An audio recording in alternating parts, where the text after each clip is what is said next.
नमस्कार, WD news मध्ये आपलं स्वागत आहे।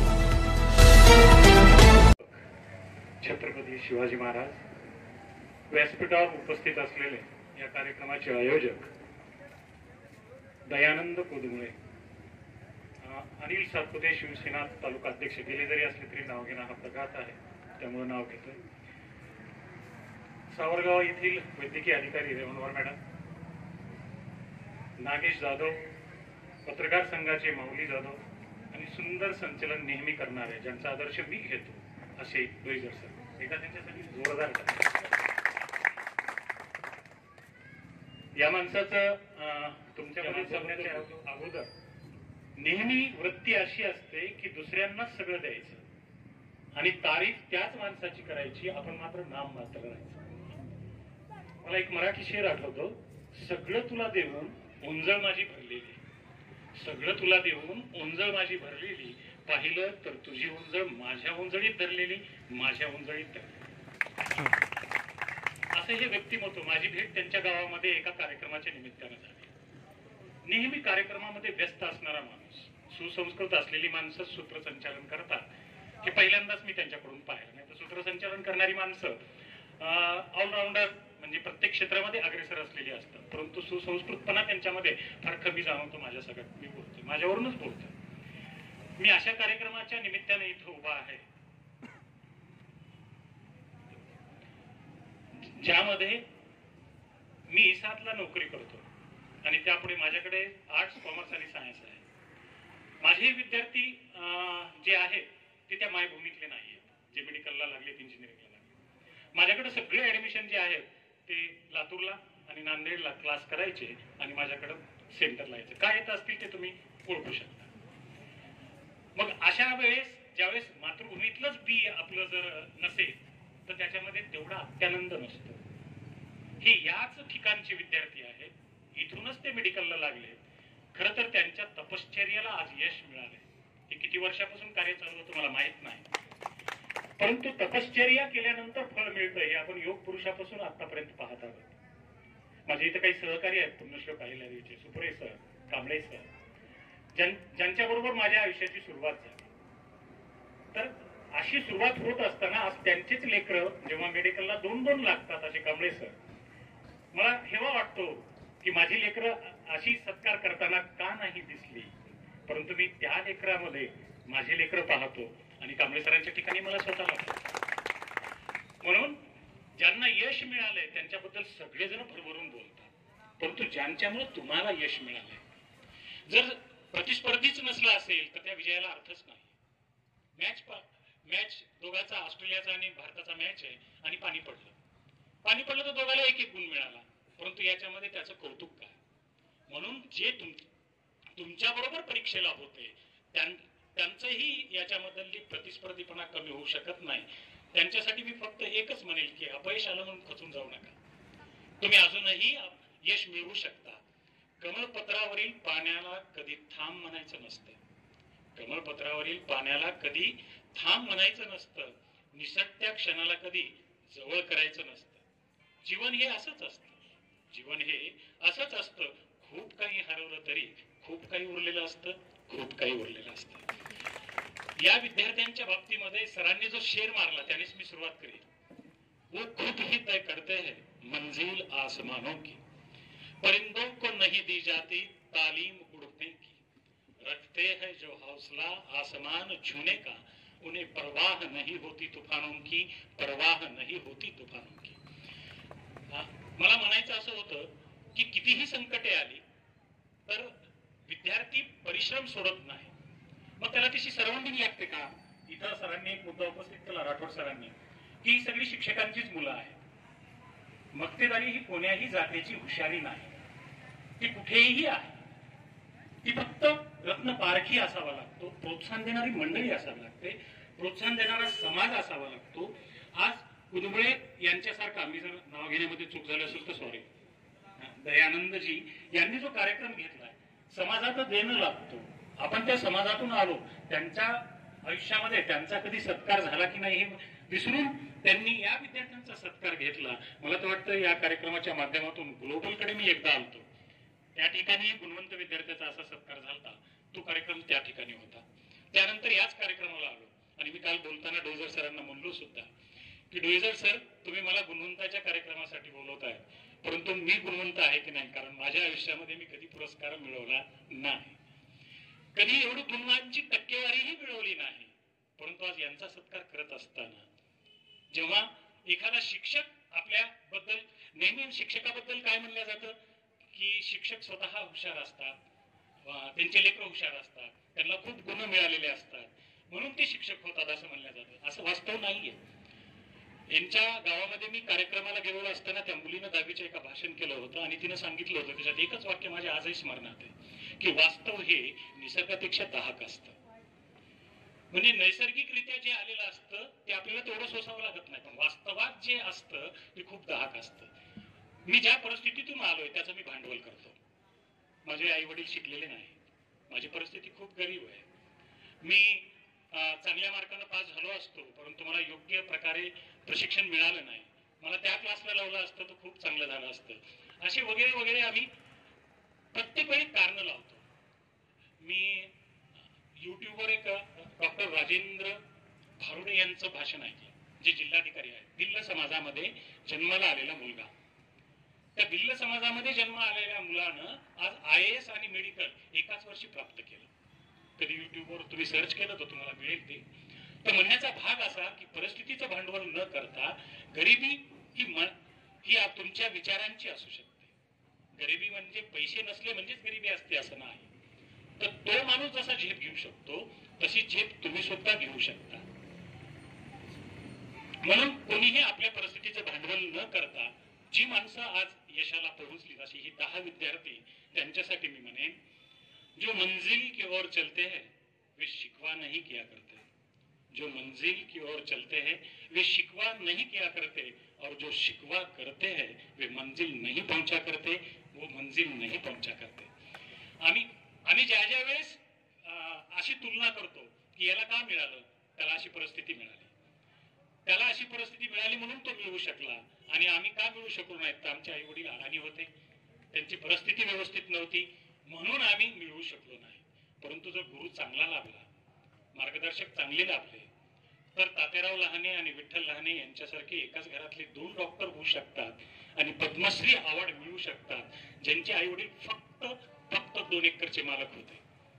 मग याच्यापैकी सगळ्यांचीच परिस्थिती थोडी ना काही त्यासारखीच असेल असं मला वाटतं. परंतु काही माणसं, ज्यावेळेस समाजात अशी काही माणसं असतात की ज्यांच्यामध्ये देण्याची वृत्ती खूप असते पण योग्य व्यासपीठ सापडत नाही. परंतु अशा ठिकाणी कुंदगुळे सारखा माणूस ज्यावेळेस असा कार्यक्रम घेतो, आज संख्या जरी कमी असली तरी ही संख्या आपण असं समजू की हे पूर्ण सभागृह भरलेलं आहे. कारण तुमच्या एकाची टाळी सुद्धा एवढ्या टाळ्या जर एकत्र झाल्या तर ते भरभरून पूर्ण राणी सावरगावच्या लोकांचा त्याला प्रतिसाद आहे असं दाखवून देऊ शकतात. म्हणून या कार्यक्रमाच्या निमित्तानं अशी कार्यक्रम होणं, विद्यार्थ्यांना प्रोत्साहन देणं, त्यांच्या मागे उभा टाकणं, हे पालकांचं जसं कर्तव्य आहे तसं समाजाचं सुद्धा कर्तव्य आहे. काही मुलं अशी असतात की ज्यांच्याजवळ सर्व आहे, बुद्धिमत्ता आहे, सर्व आहे, परंतु ते पैशाच्या कारणामुळे होऊ शकत नाही. मग अशा विद्यार्थ्यांसाठी जी कोचिंग क्लासेस आहेत, ती कोचिंग क्लासेस सुद्धा त्यांना मदत करू शकतात. दिशा म्हणून कोचिंग क्लासेस पुण्यामध्ये असंच काम करतात. जी तळागाळातील मुलं आहेत त्या तळागाळातील मुलांसाठी काम करतात. मग समाजाने काय केलं पाहिजे? जे परीक्षा फीस भरू शकत नाहीत अशांची परीक्षा फीस भरणे, ज्यांना कपडे लत्ते नाहीत अशांना कपडे लत्ते देणे, जी कमी मार्क जरी मिळवत असली अशी मुलं, तरी अशी कमी मार्क मिळवणाऱ्या मुलांना नाही तू प्रगती करू शकतोस, हे काही कमी नाहीये, हे तुला काही नसतानाही तू इथपर्यंत पोहोचलायस, तुझ्या त्याच्या पाठीवर थाप मारणे. आपण म्हणतो की प्रभू रामचंद्रांनी खारुताईच्या अंगावर जी बोटं उमटली आणि शाबासकी दिली, जो सेतू बांधायचा होता त्याच्यामध्ये तिनेही तिचा वाटा उचलला, ती आजही ती अभिमानानं मिळवते. तशी थाप आम्ही जर या विद्यार्थ्यांच्या पाठीवर दिली तर हे विद्यार्थी खूप प्रगती करू शकतात. आता हे 10 विद्यार्थी जे मेडिकलला लागलेत, आता सरांनी सांगितलं की हे डॉक्टर झालेत, परंतु असं नाही, त्यांची इच्छा काय, त्यांनी मेडिकल अवश्य करा, पण त्यांना जर लोकसेवेमध्ये यायचं असेल, UPSCची परीक्षा द्यायची असेल तर त्याच्याही पाठीशी राहा. कारण अशी समाजाभिमुख आणि गुणवंत माणसं अशा पदावर जर बसली तर ती समाजासाठी काहीतरी चांगलं काम करू शकते. नाही तर आपण पाहतो की खुर्चीवर बसलेली माणसं कशासाठी काम करतायत हे आपल्याला सगळ्यांना माहित आहे. आणि सगळीच अशी आहेत का? नाही, या मताचा मी नाही. मी खुर्चीवर बसलेलो आहे. परंतु अशा ठिकाणी काम करत असताना ज्यावेळेस अशी तळागाळातली माणसं काम करतात, जसं भिल्ल समाजाचं मी राजेंद्र गारुडे यांचं उदाहरण दिलं, जळगावकडला राहणारा हा माणूस, त्याला त्याची आई मोहाच्या फुलापासून दारू काढत होती. आणि दारू काढून जेव्हा हा तिसरा मुलगा पोटात होता त्यावेळेस घरच्यांनी समाजाने सांगितलं की ह्या तिसऱ्या मुलाचं म्हणजे याला पाडून टाका, तुम्ही कसं पोचणार काय नाही. मला सांगा, त्यावेळेस जर त्यांना त्याचं ऑपरेशन केलं असतं तर आज एक चांगला समाजाभिमुख अधिकाऱ्याला आपण बोललो असतो. मग कदाचित त्यांनी स्वतः त्यांचं एक पुस्तक आहे, मी स्वप्न पाहिलं, ते अवश्य पुस्तकं घ्या, वाचा. हे कशामुळे वाचायचं असतं? आमच्या जीवनामध्ये काही आयडॉल असतात. आमच्या जीवनामध्ये काही आयडॉल असतात. आयडॉल कसे असावे, त्यांच्यापासून काय प्रेरणा घेतली पाहिजे, त्यांच्या पावलावर पाऊल आम्हाला जरी टाकता नाही आलं, त्यांच्यासारखं थोडं जरी काम करता आलं आम्हाला तर आम्ही धन्यवाद. त्यांच्यासारखंच होता येईल का? मला सचिन तेंडुलकर व्हायचे, परंतु माझ्यामध्ये गुणवत्ताच नाही. परंतु मी त्याच्यामधले काही गुण माझ्यामध्ये आणू शकतो. मग समाजामधले असे आयडॉल प्रत्येक वेळेस समोर आणणं मला अपेक्षित होतं. इथं 10 विद्यार्थी जे गुणवंत आहेत त्यांनी लेखनामध्ये मार्क मिळवले, परंतु व्यासपीठावर येऊन बोलणारा विद्यार्थी नाही मिळाला.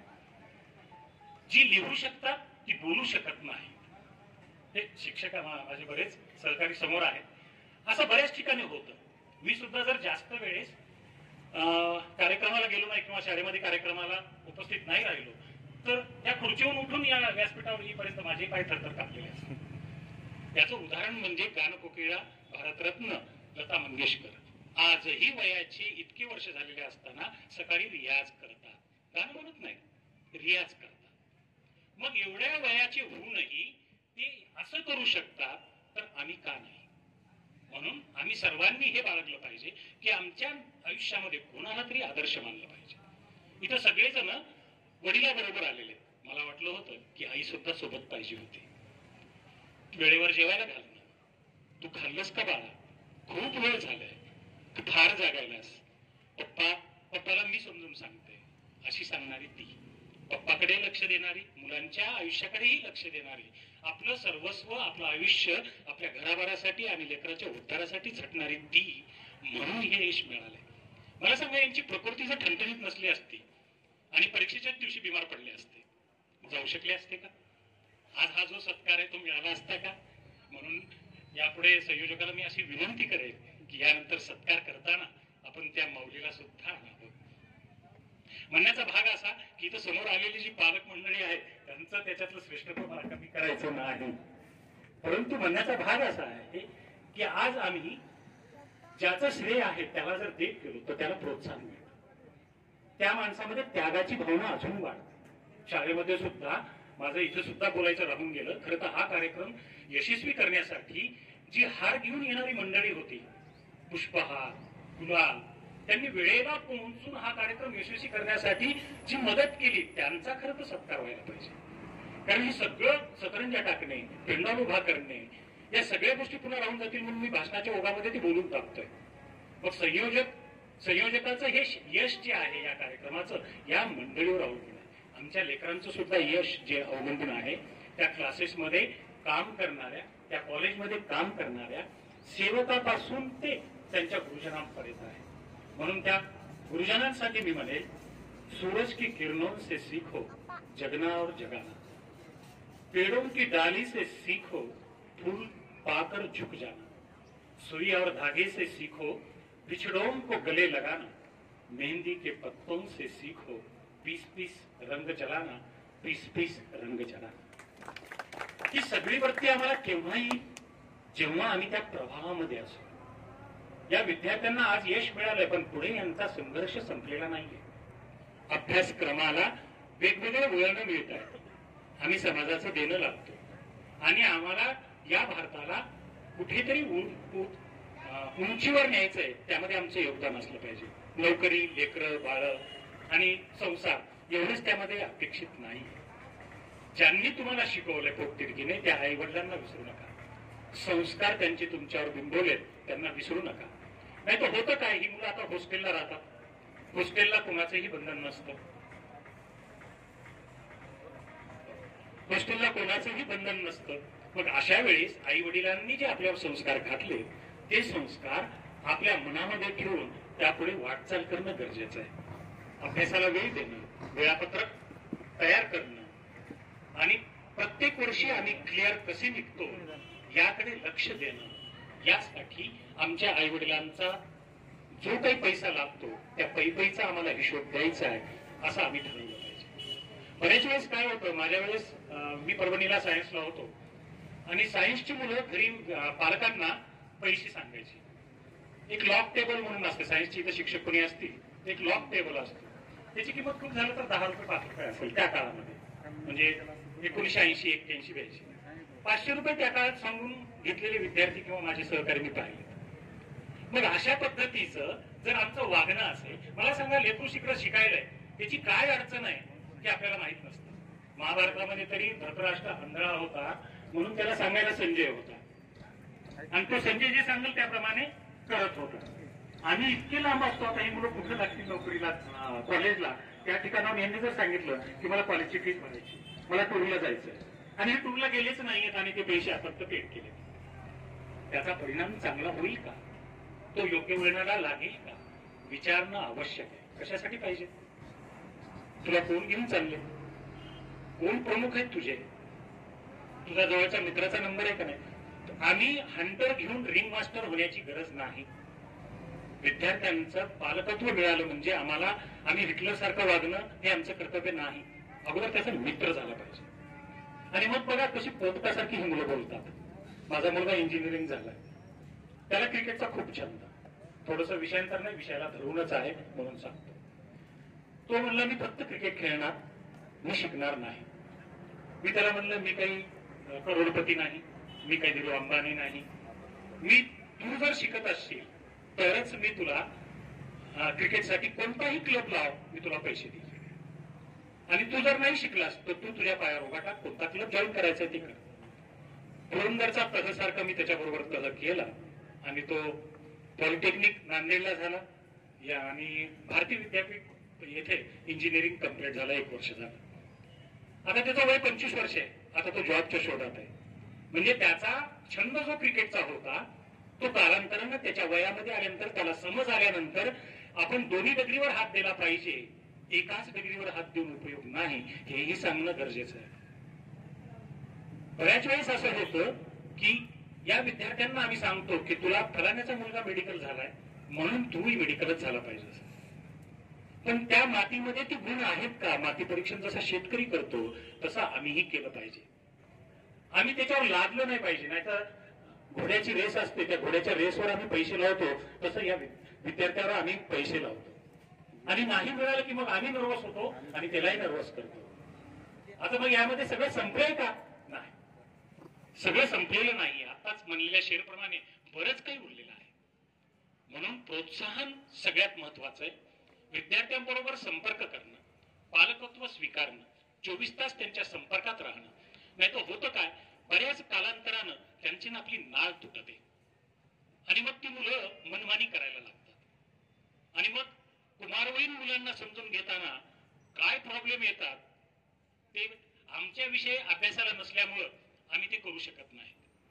मग त्याला हँडल करताना आम्हाला अडचण येते. मग आम्ही म्हणतो मित्राला त्याला सांगणं थोडं, किंवा तो एखाद्या काकाचा ऐकत असेल तर त्यांना म्हणतो त्याला सांगा, मावशीला म्हणतो त्याला सांगा. मग हे कशामुळे आम्ही निवडतो? कारण आम्ही त्याच्या संपर्कात यायला कमी पडतो. या विद्यार्थ्यांनी, त्यांच्या पालकांनी जे काही आपल्या विद्यार्थ्यांना देता येत आहे ते सर्व भरभरून दिलंय. समाजाने जे त्यांची नोंद घ्यायला पाहिजे ते गुंडमुळे आणि त्यांचे सर्व सहकाऱ्यांनी नोंद घेतली आहे. यांच्यामध्ये जे सामर्थ्य निर्माण केलंय त्या शिक्षकांसाठी 2 शब्द बोलणं गरजेचं आहे. या ठिकाणी बऱ्याच वेळेस काय होतं की शिक्षक विद्यार्थ्यांचं यश त्यांचे सत्कार होतात, परंतु ज्यांचं मोल केलं पाहिजे असे गुरुजन जे पूर्वीच्या काळी होते आजही त्या या काळामध्ये पगार जरी घेत असली तर काही शिक्षक अशी आहेत की ती स्वतःची पगार त्याला लावतात. खंडाळीचे विद्यार्थी माझ्याकडे येतात तर तिथे पार्वती माळवे म्हणून एक मुलगी आहे. जे आठवलं ते मला याप्रमाणे मी सांगत चालेल आणि पुन्हा तुमच्या विषयावर येईल. तर ती पार्वती माळव फक्त 12वी शिकलेली आहे आणि ती माळव पुण्याजवळ माळव म्हणून आहे, त्या ठिकाणी अनाथांचा आश्रम चालवते. तिचे सासू सासरे वारकरी संप्रदायातले, मुला त्यांच्या पतीनं आणि त्यांनी सर्व संपत्ती त्या विद्यार्थ्यांच्या उद्धारासाठी लावली. त्यांचा काल परवा मला फोन आला की मी असं काम करतो आणि माझ्या मुलीचं जर उद्या लग्न ठरलं तर माझ्याजवळ काहीही नाही. समाजामध्ये अशी नोंद घेणारी जी माणसं आहेत अशा माणसांचाही सत्कार झाला पाहिजे. परंतु होतं काय, आम्ही पुण्याच्या लोकांना नाव बोटं ठेवतो, परंतु बाजूच्या माणसाला बाहेर पडल्यानंतर नमस्कार करायला पहिल्यांदा आम्ही तयार नसतो. एवढी आकड आमच्यामध्ये असते. तो मला बघून गेला का, मग मी त्याला दोनदा बघून जाईल. त्यानं मला नेग्लेक्ट केलंय का, मग मी त्याला नेग्लेक्ट करेन. अहंकार, या प्रकारचा अहंकार शिकलेल्या माणसामध्ये नसायला पाहिजे. मग अशा प्रकारची माणसं जर आम्हाला आमच्या लेकरांना मार्गदर्शन करायला तयार असतील तर तीही या व्यासपीठावर आली पाहिजे. अशी आयडियल माणसं या व्यासपीठावर आली पाहिजे. गिरीश पाटील म्हणून एक 18 वर्षाचा मुलगा आहे पुण्याकडे, जो युवकांचा साहित्य संमेलनाचा अध्यक्ष होऊ शकतो आणि जिनेवामध्ये भारताच्या युवकांचं मत मांडण्यासाठी ज्याला आमंत्रित करता येतं अशी गुणवंत सुद्धा आहेत. मग अशाही गुणवंताला या व्यासपीठावर बोलवलं पाहिजे. असं नाही की सुपेकर सरनं बोलवलं पाहिजे, बिलकुल अशी गुणवत्ता हेरली पाहिजे. माझं मत आहे, मी डोईजर सरांना हात जोडून विनंती करेन की अशी हिरे हुडकून काढा. कारण यांच्यापैकीच जर एखादा माणूस इथं येऊन बोलला तर त्यांना ते जास्त भावतं. आम्ही जर त्यांना बोललो तर ते उपदेश वाटतो. आणि या वयामधून मीही गेलेलो आहे. समोरच्याची ऐकण्याची किती कुवत असते आपल्यामध्ये, ही नम्रता आम्हाला वयानं येते, परंतु या वयामध्ये येत नाही. आता मी पाहिलो काही विद्यार्थ्यांच्या चेहऱ्यावर की ही माणसं हा समोरला माणूस बोलतोय पण त्यांच्या मनातले भाव त्यांच्या चेहऱ्यावर आरशासारखे उमटतात. गंभीर होऊन ऐकतायत ते, गंभीर होऊन ऐकतायत. काही जण असं म्हणत असतील की मी याच्यातून गेलेलो आहे. काही जणांच्या काही भावना मी बोलून दाखवल्या असतील. त्यांना वाटत असेल की यांना कसं कळालं. कारण तुमच्या वयाचा असताना मीही अशा काही चुका केलेल्या आहेत. रात्री उशिरा घरी येणे, आई वडिलांना सांगून न जाणे. म्हणून अशा गोष्टी तुम्ही बाहेर गेल्यानंतर, शिकायला गेल्यानंतर करू नये. स्वतःचं वेळापत्रक बनवावं, आई वडिलांच्या संपर्कात राहावं. तुझं जेवण झालं काय, बाबा अजून बाहेरून आले नाहीत का. जेव्हा असं विचारतो एखादा विद्यार्थी तेव्हा बाबा बाहेर जास्त वेळ थांबत असतील तर ते लवकर घरी येतात. पोरग विचारतंय, त्याचा इतके वाजता फोन येतो, हे जेव्हा कळतं तेव्हा आई वडिलांना सुद्धा आपल्या लेकराबद्दलची आपुलकी आणि जिव्हाळा राहतो. तुमच्या गुणवंताबद्दल मी जास्तीत जास्त बोलणे यापेक्षा पालकाबद्दल, आमच्या घराच्या ऋणाबद्दल, समाजाबद्दल, समाजाचं आम्ही देणं कसं लागतो. आज कसं झालंय की आजची परिस्थिती अशी होती की रात्री डोईजर सरांना मी होकार भरला आणि मला थंडी ताप आला, सकाळी पोट बिघडलं. पण मी त्यांना म्हणलो नाही, त्यांना फक्त एकच म्हणलो की सर तुमचा माणूस जर आला तर फार बरं होईल. आणि पहा चैतन्य कसं असतं, ऊर्जा कशी असते. या अगोदरचा कार्यक्रम घेतला तो ऊर्जा कार्यक्रम होता. ऊर्जा कशी असते पहा. मी तो उभा आहे आणि मला थोडाही क्षीणपणा वाटत नाही. त्याचं कारण असं, ती ताकद तुमच्यामध्ये. कारण समोर बसलेली जी मंडळी आहे ती माझ्यापेक्षा विद्वान आहे. ती विद्वान आहेत परंतु माझे 2 शब्द ऐकतायत. विद्वानामध्येच नम्रता असते. कारण ती मंडळी दुसऱ्याच आज ऐकून घेण्याची तयारीच नाहीये.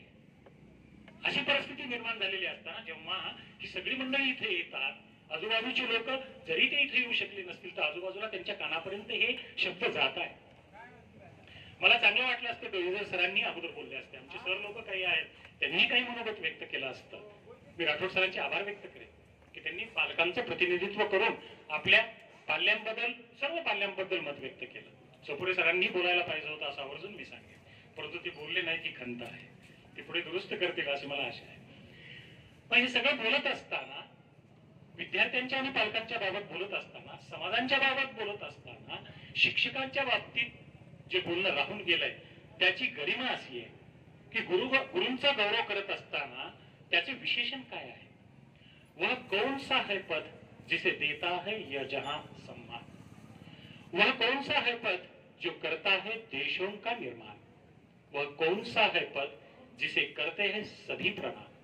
वह कौन सा है पद जिसकी छाया में मिलता है ज्ञान. वह कौन सा है पद जो कराए सही दिशा की पहचान. गुरु है इस पद का नाम, गुरु है इस पद का नाम, गुरु है इस पद का नाम। इसलिए मेरी सभी गुरुजनों को शत शत प्रणाम, शत शत प्रणाम। मला वाटतं बराच वेळ झालेला आहे, एकटाच बोलतोय। क्रिकेटमध्ये जर बॅटिंग करायला दोन्हीकडून बॅट्समन असेल तर रन घ्यायला मजा येईल। डायरेक्ट ओपनिंग बॅट्समन मीच आणि शेवटचा बॅट्समन मी, अशी परिस्थिती निर्माण झाली। परंतु या विद्यार्थ्यांच्या बाबतीमध्ये बोलत असताना मी फक्त एकच म्हणेन, तुम्ही एवढे मोठे व्हा की मोठे पण तुमच्या पुढे लहान व्हावे। तुम्ही एवढे मोठे व्हा की मोठे पण तुमच्या पुढे लहान व्हावे आणि त्या मोठेपणालाही वाटावे, तुमच्या एवढे महान व्हावे, तुमच्या एवढे महान। या कार्यक्रमाला डोईजर सर, कुंदमुळे सर, जागरूक पालक, पत्रकार संघाचा एक प्रतिनिधी आहेत, मला वाटतं माऊली जाधव, तेही आहे। खरं तर हा तिसरा डोळा असणं फार आवश्यक आहे। एखाद्या कार्यक्रमाची उंची कशी वाढवायची आहे ही कला फक्त त्यांना आहे। आणि जी जागरूक मंडळी आहेत ती आजही प्रामाणिक काम करतात। एवढ्या ह्याच्यामध्ये सुद्धा त्यांनी वेळात वेळ काढून आले। खरं तर इथं नाही म्हणलं तर बरीच पत्रकार मंडळी असेल। अच्छा, ग्रामपंचायतच्या, सॉरी हा, मग त्यांना बोलल्याबद्दल ते शब्द वापस। तर माऊली त्यांचे प्रतिनिधी म्हणून आले आणि ग्रामपंचायत निवडणुका लागल्यात असं त्यांनी सांगितलं। परंतु एकटे माऊली काय करू शकतात आपल्याला माहिती आहे, महाराष्ट्राला माऊली परिचित आहे। सगळ्यांची माऊली ज्ञानेश्वर माऊली, आणि ती सगळ्यांची आई होऊ शकते, ती सगळ्यांना माया लावू शकते, सगळ्यांना वारकरी संप्रदाय काय आहे हे दाखवून देऊ शकते। तर माऊली सुद्धा या कार्यक्रमाला एका उंचीवर नेऊन ठेवते अशी मला आशा आहे। मी या कार्यक्रमाच्या माध्यमातून मला न्यायला आलेले जे माझे ड्रायव्हर आहेत, ड्रायव्हर्स आहेत, त्यांचे आभार मानतो की त्यांनी मला इथं सुखरूप आणलं आणि आता पुन्हा सुखरूप नेऊन सोडणार, त्यांचेही आभार। तुम्ही सर्वजण खूप मोठ्या संख्येने इथं उपस्थित झाला। ही सगळी डॉक्टर मंडळी, गुरुजन मंडळी, त्यांचे पालक, समाजातील सर्व घटक आम्हाला कुठेही भेटलं तरी आठवणीत ठेवते। या आठवणीसह फक्त मी म्हणेल, आठवणींच्या अनंत वळणावर आमचीही आठवण असू द्या। आम्ही जरी सामान्य असलो तर तुमचं आयुष्य नंबर 1 असू द्या। सुगंध पसरावा कीर्तीचा असलं मनमोहक मधुबन असू द्या। जीवनालाही आदर्श मिळावा असलं अस्सल जीवन असू द्या, असलं अस्सल जीवन असू द्या। जय हिंद, जय महाराष्ट्र। न्याय देऊ शकलो असेल तर धन्यवाद, न्याय देऊ शकलो